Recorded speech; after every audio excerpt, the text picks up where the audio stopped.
কেন্দ্র করে আরজি করের যেরকম হয়েছিল সেই সব মুখগুলো যারা কুৎসা, মিথ্যা, বিভ্রান্তি, সরকার বিরোধিতা, তো তারা আবার কেউ কেউ রাজনীতি করার চেষ্টা করছেন।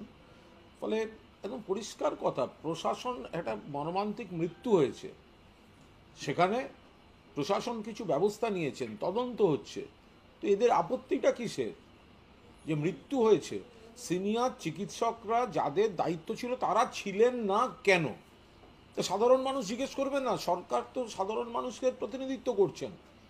এই যে বিষয়টা, কালকে একজন আরজি করের জুনিয়র ডক্টর বড় বড় কথা বলছিলেন, আমরা তো কবে থেকে শূন্য পদের কথা বলেছি, অমুক তমুক একটা ভাষণ দিচ্ছিলেন।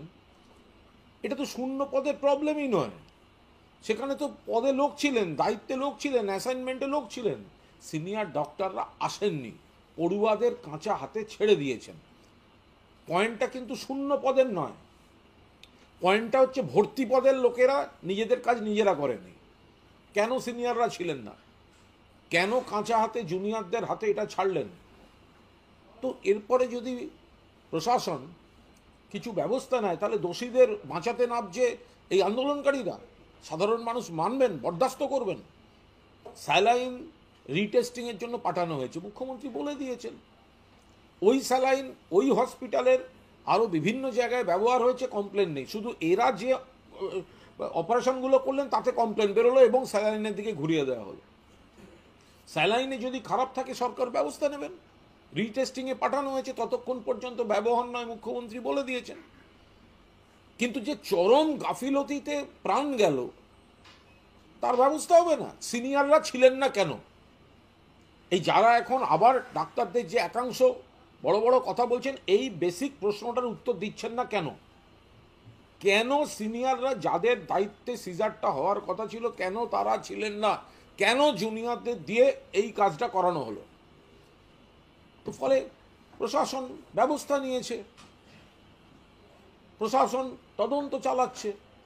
এখন তাদের বাঁচাতে নেমেছেন এই এই যারা চিরকালেই মিথ্যা, কুৎসা, অপপ্রচারের উপর দাঁড়িয়ে যারা, তারা আবার এই ধরনের একটা একটু যে মানুষ এসব গ্রহণ করবেন না। চিরদিনের অভিযোগ যে সরকার তার স্যালাইন কাণ্ডের দায় ঝেড়ে ফেলতে ডাক্তারদের বলি পাঠানো। কেন করবে? কিসের জন্য করবে? স্যালাইনটা ঠিক ছিল না ভুল ছিল, সেটার জন্য তো রিটেস্টিংয়ে পাঠানো হয়েছে। ওই স্যালাইন অন্য রাজ্যেও ব্যবহার হয়েছে।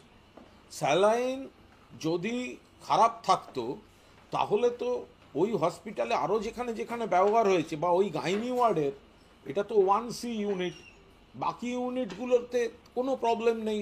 এখানে যারা অপারেশনে যুক্ত ছিলেন শুধু তাদের পেশেন্টদের ক্ষেত্রেই প্রবলেমটা হলো। প্রশাসন দেখছে। তা সত্ত্বেও রিটেস্টিংয়ে পাঠানোর পর মুখ্যমন্ত্রী বলেছেন যে ব্যবহার নিষিদ্ধ। কাল সমস্তটা ক্লিয়ার করে দিয়েছেন মুখ্যমন্ত্রী। এখন বিরোধীরা যদি এ নিয়ে রাজনীতি করে, বিরোধীরা এটা বলছেন না কেন যে সিনিয়র ডাক্তাররা দায়িত্বে ছিলেন না কেন? সিনিয়র ডক্টর যাদের দায়িত্বে ছিল ওটিটা করা, তারা ছিলেন না কেন? এইটা তো বিরোধী দলের কারোর মুখে শুনতে পাচ্ছি না।